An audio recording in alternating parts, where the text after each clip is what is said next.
that is storytelling too. It's a story, if you like, about four notes, about D, C, B flat and A. But it's also a soliloquy. It's a very dramatic argument in a similar way to Hamlet's To Be or Not to Be, where you've got a voice arguing with itself and listening to the counter arguments and arguing with the counter arguments and speaking against the counter and so on.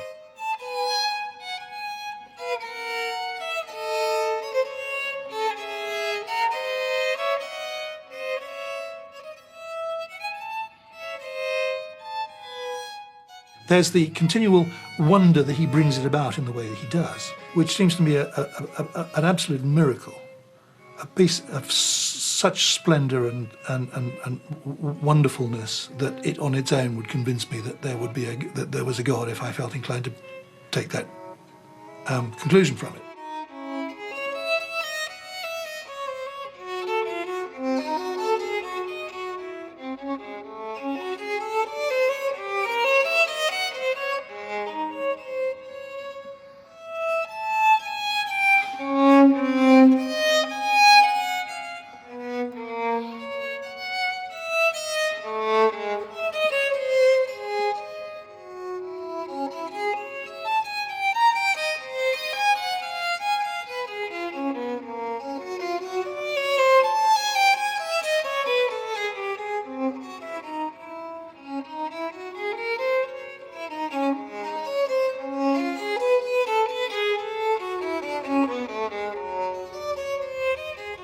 Aged 38, Bach was now at the very peak of his powers.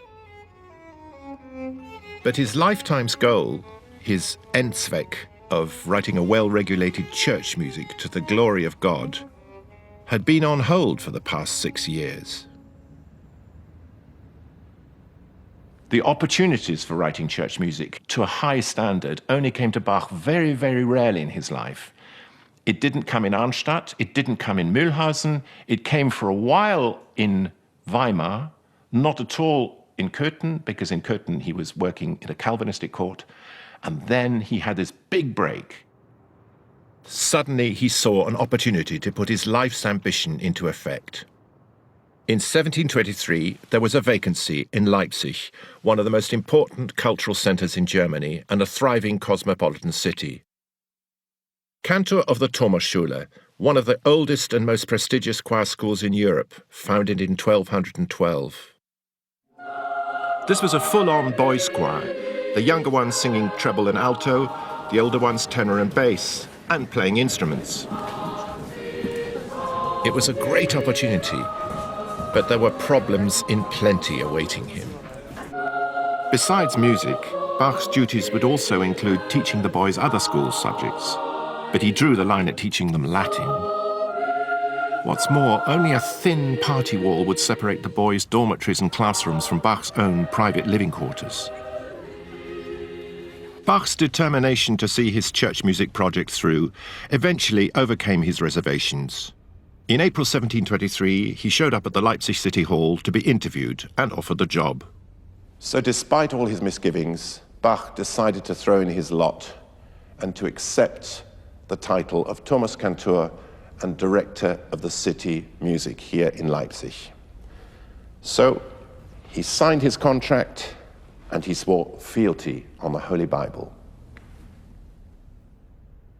One of the councillors is on record as saying, since the best man couldn't be obtained, mediocre ones would have to be accepted. The truth is that neither party to this contract could have guessed what they were letting themselves in for. In Bach's own words, hindrance and vexation. From the moment he set foot in Leipzig, Bach found himself caught in the political crossfire between different factions on the city council. Music, since it carried with it an element of cultural prestige, formed a part of those political tensions. On the one hand, on the city council were those loyal to the elector who wanted a modern Kapellmeister, one who could bring real international prestige to the city, and they were Bach's natural allies. But opposed to them were the Estates Party, who wanted a traditional cantor tied into the school system with all its regulations and with all its teaching duties. And that throttled Bach's room for maneuver. Before these problems boiled to the surface, Bach set to work. It used to be thought that his cantatas, well over 200 of them, and the two great passions, were composed over the whole 27 years he spent in Leipzig. But in the 1950s, an astonishing discovery was made. By a careful examination of the watermarks on the original scores and parts, scholars discovered that the greater part of the cantatas and passions were actually produced in a white-hot frenzy of just 3 years. Now, how he kept up that rhythm, how he managed to sustain that level of intensity and creativity is just beyond belief. Particularly when you consider Bach's living conditions. This is a model of the Thomas School. The original building was torn down in 1902. Here, Bach and his family lived right next to the schoolboys. There wasn't enough room for all the kids, and they slept two to a bed. And, I mean, there must have been a heck of a lot of background noise. And he had to concentrate to produce these phenomenal pieces and then to supervise their copying out in his own room. I think so. But you wonder how he could ever have had any sort of private life in this sort of outfit. I mean, the conditions being so cramped and the noise and the descriptions of mice and rats running up and down the staircases as well. Yeah, they probably had a different concept of private life back then. Must have done. Bach didn't just have to write 25 minutes of new music each week. He also had to get it copied into individual parts for the musicians to sing and play from. His already cramped lodgings now had to accommodate not just his large family, but also cousins and live-in apprentices to help with the never-ending copying out. In the pressure cooker atmosphere of the Thomasschule and this devastating pace that Bach had set himself, things started to go wrong. If you look at this, you'll see there's a frenzy in the writing. It's almost as though he hardly has time to actually put the beams of the semiquavers and demi-semiquavers into the page. They look like bamboos in a hurricane.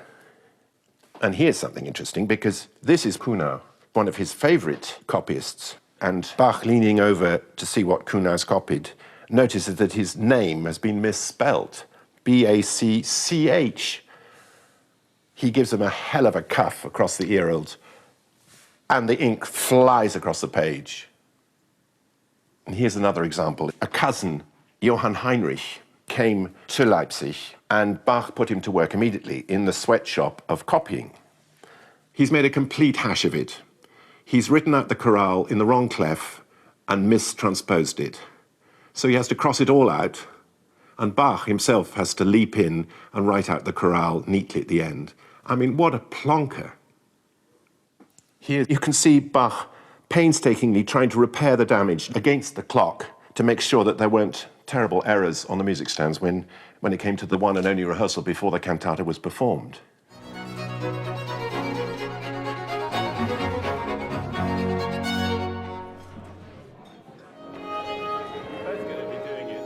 Bach had constantly to adjust his music to the talents and skills of his available musicians.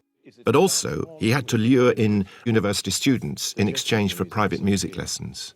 There's something about Bach's orthography, his handwriting, which suggests already the gesture, the direction of a phrase. In some cases, Bach was forced to pay for extra musicians from his supplementary earnings, made from playing at weddings and funerals.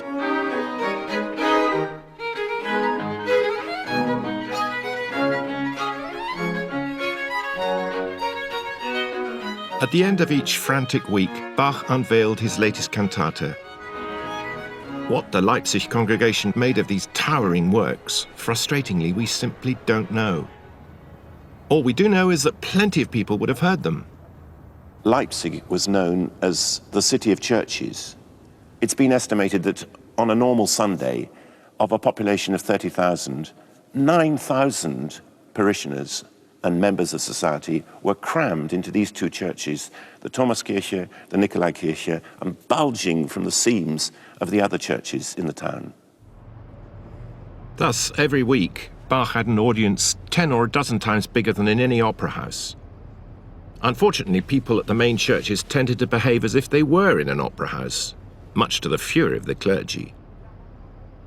The preachers very often think they don't listen carefully to the sermons, that's for sure. You get all kinds of complaints about people flirting in church, people sleeping in church, people throwing paper airplanes in church, Yes. and taking snuff in church. And all dogs kinds coming of into the dogs church coming and into church, urinating. absolutely. And Yeah. some churches employ special dog whippers to try to Really? get the dogs out. But and I mean, earlier on you've had complaints about people taking pigs through church because it's the quickest way from where the pig was to market and so on. So I think our sense of proper behaviour within a church is different.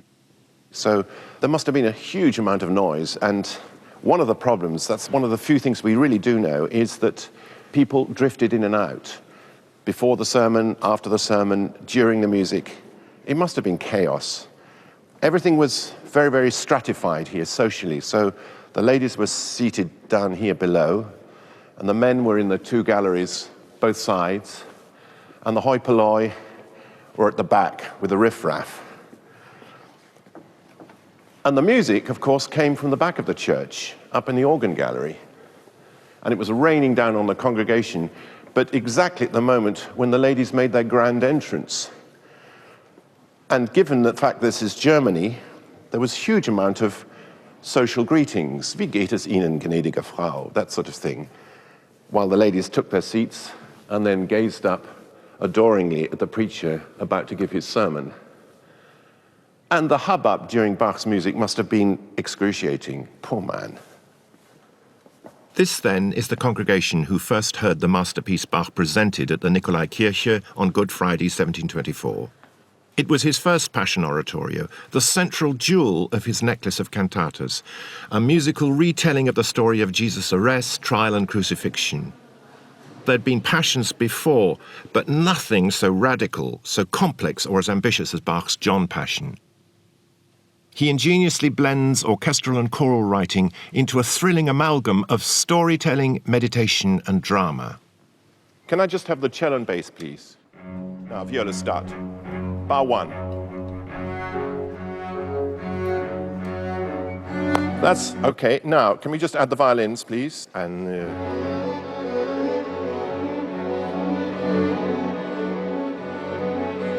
good, that's it. Right, thank you. And just flutes and oboes, please. And one.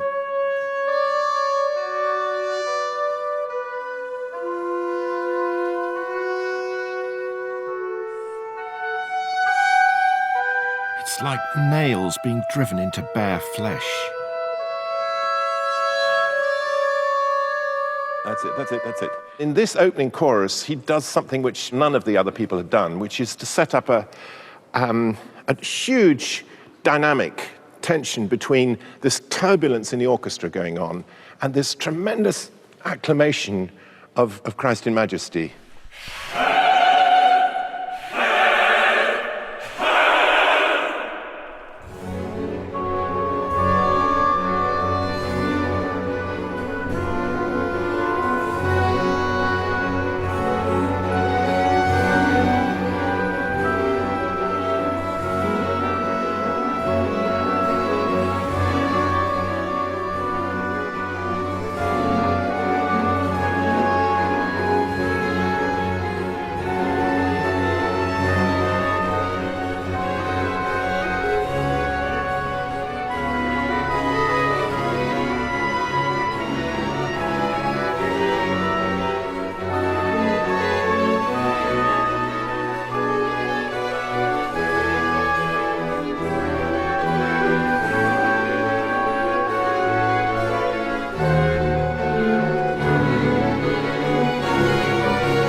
Bach was not trying to write an opera. Bach's purpose was to draw the listener in, to recreate in front of their ears and eyes the drama of Christ's crucifixion.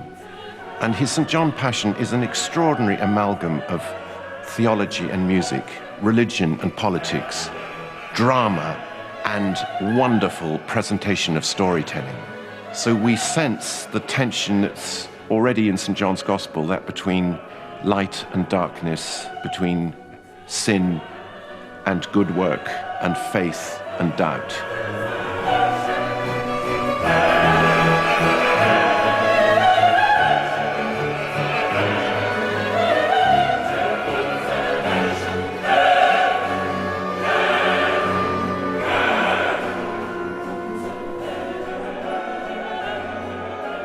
John is particularly remarkable because you could say that in his account of the Passion, everybody else suffers and is perplexed and agonized, and Jesus is utterly stable. I mean, he's not suffering, he's not under things, he sort of stands there Zen-like. over and above them. Zen-like. He's extremely enigmatic. Jesus antwortete, du sagst, ich bin ein König,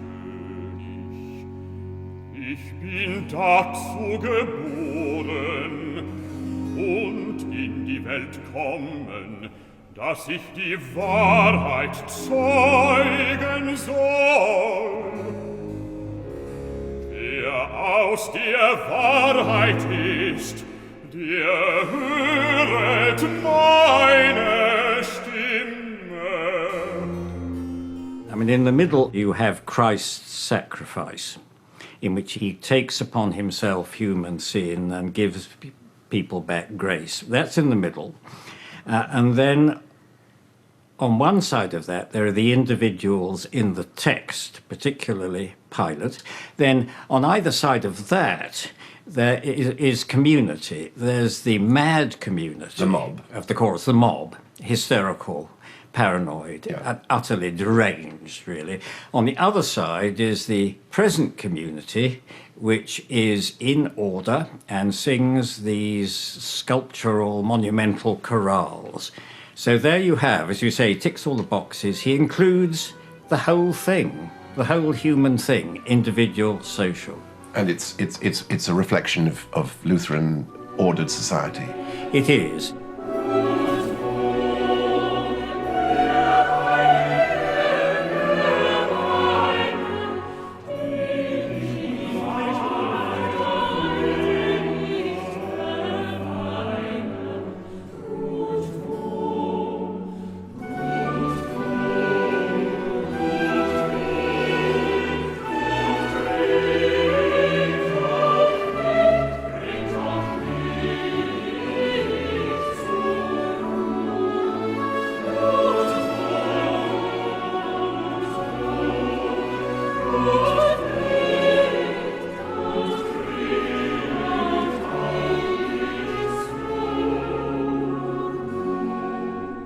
Today, the St. John Passion is accepted as a masterpiece. But at its first performance, it didn't please the Leipzig clergy, ever suspicious and alert to the danger of music stealing their thunder. Bach was forced to revise it radically over the next year, and only towards the end of his life was it once again performed in a version close to its original.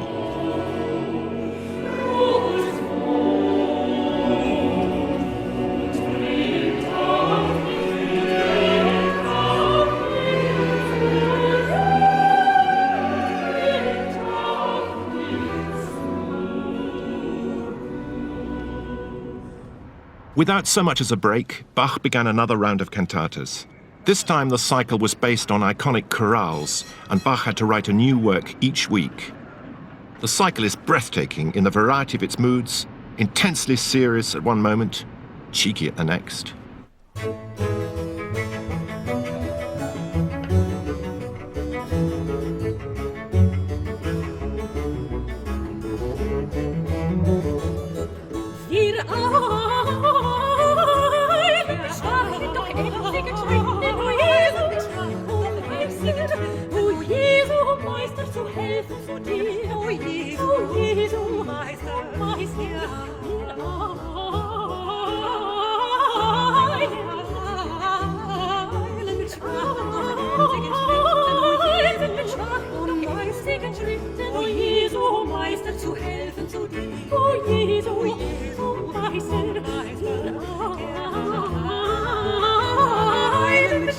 Doch emsigen Schritten, o Jesu, o Meister, zu helfen zu dir, zu dir, wir eilen mit schwachen, doch emsigen Schritten, o Jesu, o Meister, zu helfen zu dir, zu dir. Measure him against any of his contemporaries, and there's one thing that makes Bach stick out from all the rest. He didn't write an opera, not a single opera. And yet, at the time, opera was really the gold currency. It was the thing that established careers. It brought with it fame, it brought with it success, it brought with it a lot of money. And Bach would have none of that. In fact, he talked rather disparagingly of those little ditties that you could hear at the Dresden Opera. And yet, his music is intrinsically as dramatic, if not more dramatic, than that of any of the opera composers of the day. Vivaldi, Scarlatti, Telemann, none could match Bach in this respect. Only Handel came close. Everything Bach had learnt up to now, dramatic scene setting to underpin the gospel narration, and subtle musical power to convey contrition and remorse, was poured into his St. Matthew Passion, first performed at the Thomaskirche, Leipzig, on Good Friday, 1727.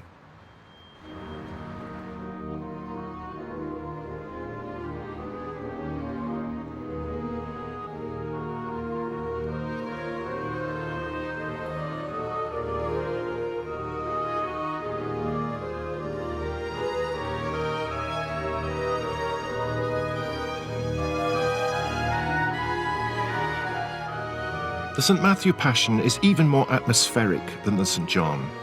Lasting around 2.5 hours, it's even more monumental in scale, with a double choir and a double orchestra.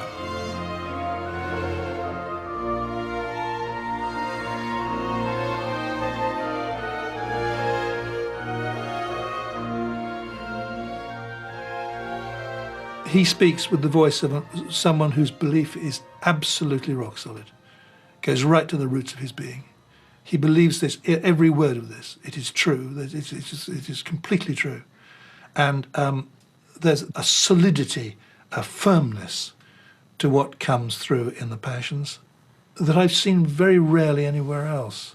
Jesus sprach zu ihm, du sagst, doch sage ich euch, von nun an wird's geschehen, dass ihr sehen werdet des Menschen Sohn, sitzen zur Rechten der Kraft und kommen in den Wolken des Himmels.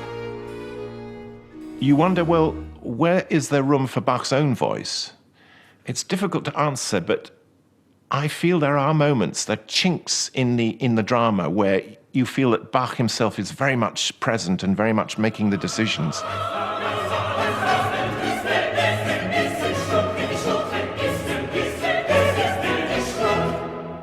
So you've got a crotchet to turn around completely 180 degrees from being an absolutely foul-mouthed mob into being contrite and responsible and tender. And bewildered. Who's hit you? We don't understand. Go.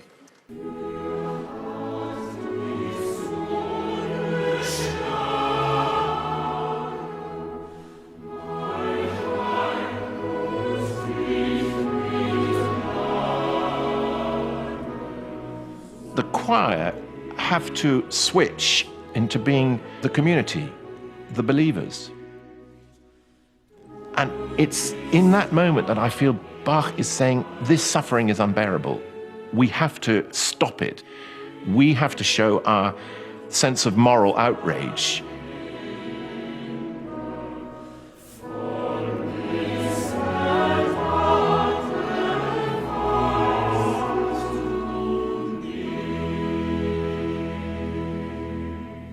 The emotional center of the Matthew Passion is Erbarme dich, Peter's plea for forgiveness, having denied his Christ. In comes the violin announcing Erbarme dich, and the violin, with no words at all, can convey, in a way that the human voice could not convey, this concentration of lamentation, of grief, of contrition, of utter abject horror in a way, and yet taking on to a spiritual level, because the voice line of the violin becomes an agency of compassion and of forgiveness. And that's before the singer sung a note.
Three years after the St. Matthew Passion, Bach's relationship with his masters began to fall apart.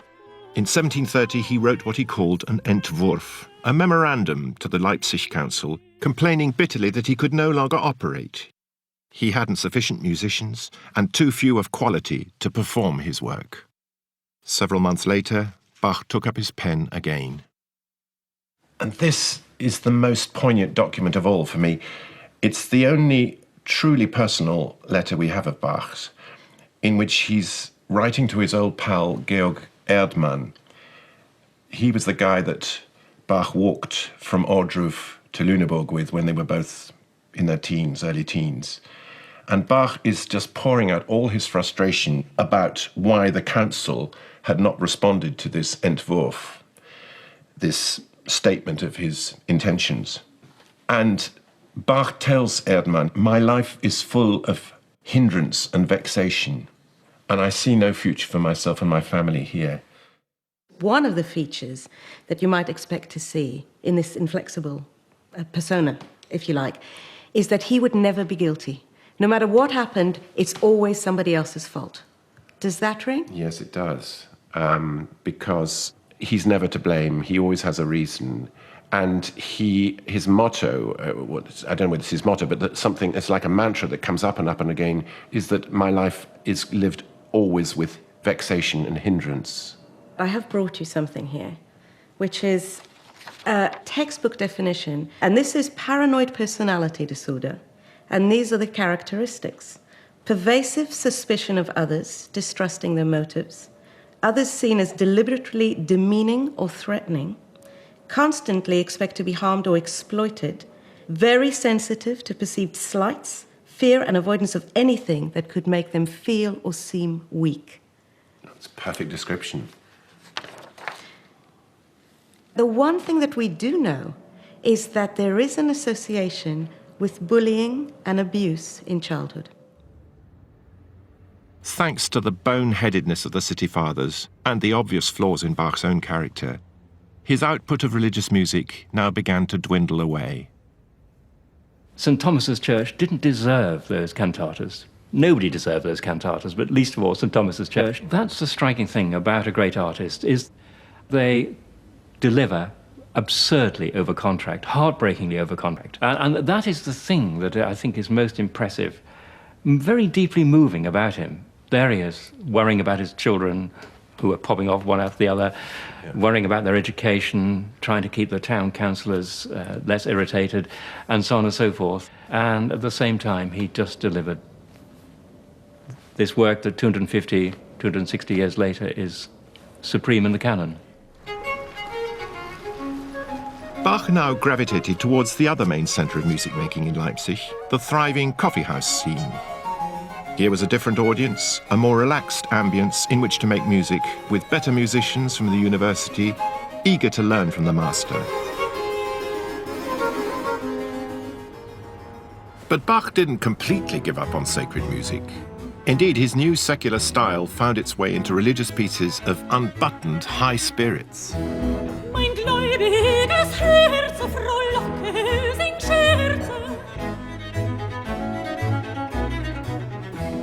Mein gläubiges Herz frohlocke, sing Scherze. Frohlocke, sing Scherze, dein Jesus ist da. Mein gläubiges Herz frohlocke, sing Scherze. Frohlocke, sing Scherze, dein Jesus ist da.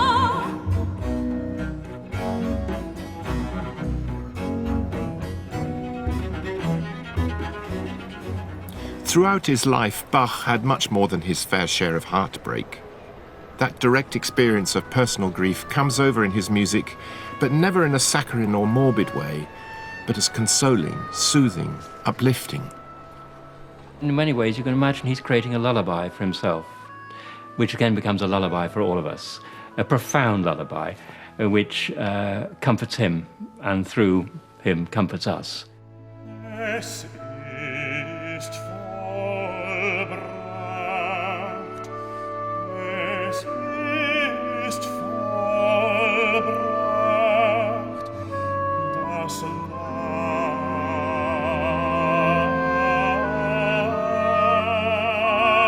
Leid ist alle. Wir sind von unseren Sünden fallen, in Gott gerecht, gerecht gemacht, in Gott gerecht gemacht, in Gott gerecht. Wir sind von unseren Sünden fallen, in Gott gerecht, in Gott gerecht gemacht. The thing that to me is so touching and powerful in the expression of the music is the way that Bach seems to focus all that distress and private grief in his own life. The loss of parents, the loss of children, the loss of a wife, always the difficulties that he was experiencing. And yet the music that comes out of it is so ineffably consoling and nowadays we look at this, the texts, and with this constant longing for death, this anticipation with joy of one's final demise, it seems bizarre to us, and yet it's with the as you say, Bach's private grief, it was commonplace. Everybody's private grief. Absolutely. Everybody was losing their families, their babies, their wives, and you know, this is surely the prime purpose of religion at that time was to give a consolation in the face of this baffling reality.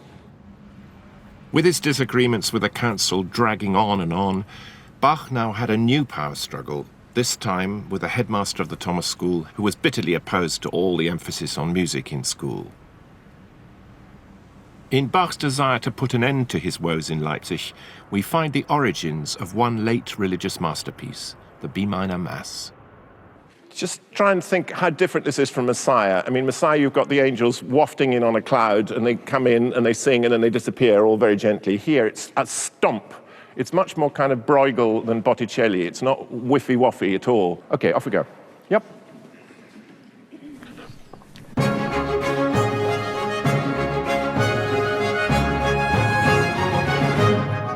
Bach was angling for a new job, or at the very least an honorary title, at the court in Dresden, which was Catholic.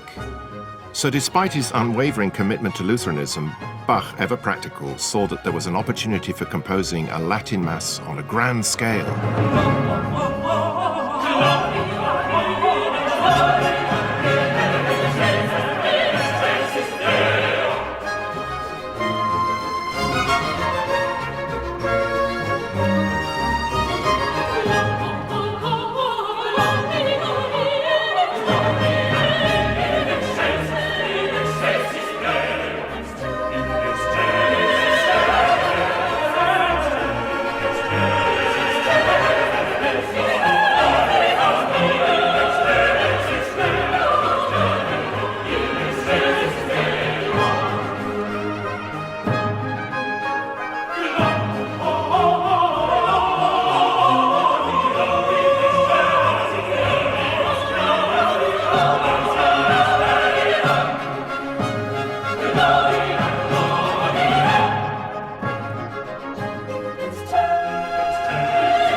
Bach didn't get his hoped-for move to Dresden, although he did get the honorary title, and for the next 15 years we lose all trace of the B minor Mass. And then suddenly we have a Missa Tota, a complete Catholic Mass, with the magnificent credo and the wonderful Agnus Dei and the touching way it ends with the Dona Nobis Pacem. This was Bach's compendium of all the styles since he was a young composer, up to the most recent music that he composed. It was his version of Ars Perfecta, of art perfected. I mean, this is Bach at his most playful, most jazzy, and most exotic, and it's ebullient. And that's what we need to feel, because there's something really folky about this music. See if we can get that through. Come.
A question that can never be solved is what Bach himself thought of his work.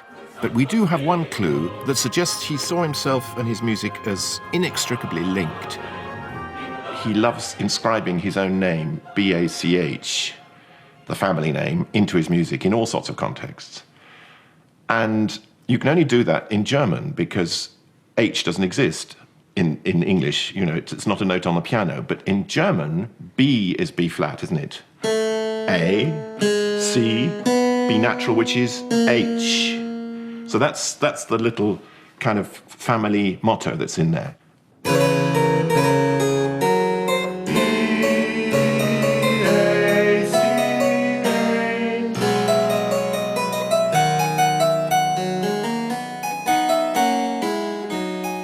One of Bach's most famous last works, the Art of Fugue, breaks off in mid-flow.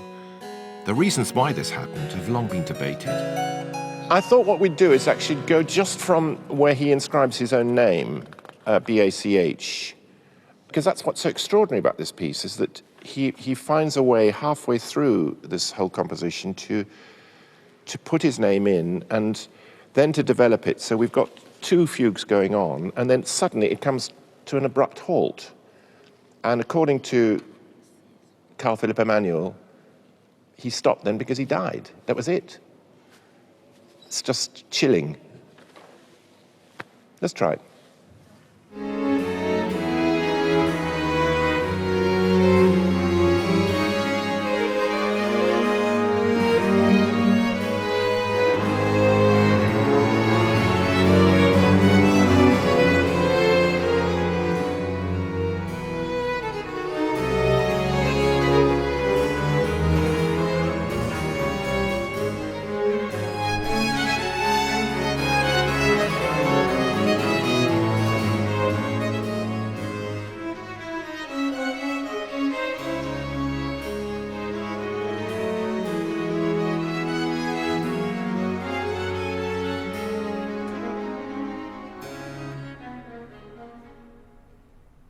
My fantasy is that it's completely deliberate, and that actually it's that unfinished business that I've written my music for the future, and someone else is going to carry on now.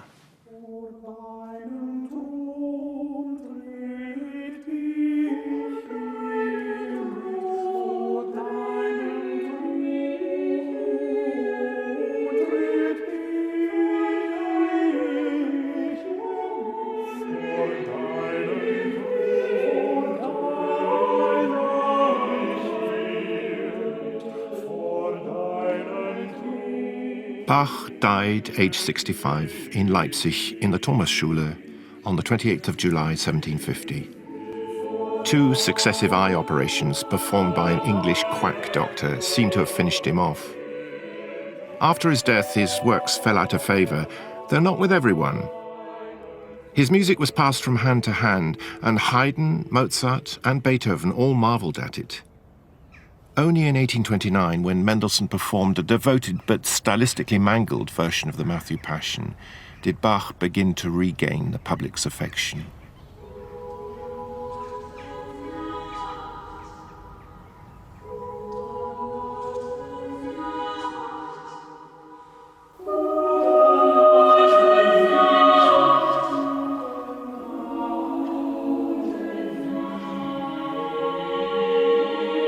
Bach's legacy is assured. If Monteverdi was the first composer to find musical expression for human passion, and Beethoven, what a terrible struggle it is to be human and to aspire to be godlike, Mozart, the kind of music we'd hope to hear in heaven, Bach is the one who bridges the gap. He helps us to hear the voice of God, but in human form, ironing out the imperfections of humanity in the perfection of his music.